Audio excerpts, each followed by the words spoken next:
So nata karon sa murag hardware store. Kasi siguro si dad needs something. And paunda. Pabalik kami sa 66. We have to change the RV. Kaya na dito tanan.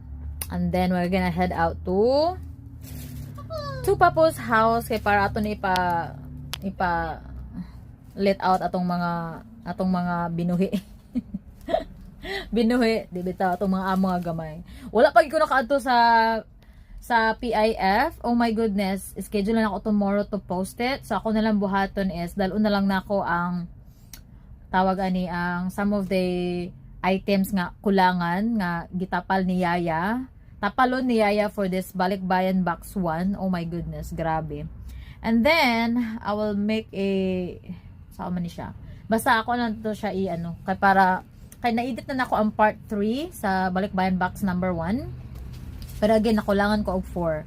So mo na lang ako i-post tomorrow. Kasi gusto nako guys kanang naka-schedule nako, gusto nako siya. Tawag ani, basta mauna to siya. So mo na to kung bahato na lang kay ato sa nilaglag ang mga bata kay ngano nindot kaayo ang panahon tanaw. Init siya you guys, pero bugnaw siya. I mean yang kuan ba kanang naay kanang adlaw kay maka-depress ang kana bitong tawag na kanang dag-om bitaw siya tapos tugno pagid kaayo. Oh my goodness. Sa kuan gina-explain na nako how unsa ang kinabuhi diri sa Charis. So ayun. And gusto ko maglapog-lapog.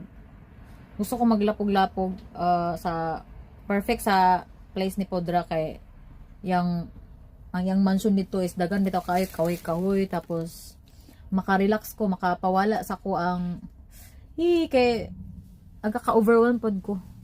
Moing tagalaing planeta nga di taga dire aga ka lain akong ginawa so para mawala tong mga magpaaso-aso ta ba para mawala ang mga wakwak bitaw nga mga evil eye is real. Anyway, speaking of na police lagi grabe kay nindot kay panahon kasi tomorrow ay nako hopefully tawag gani among plano is basta tomorrow we will see.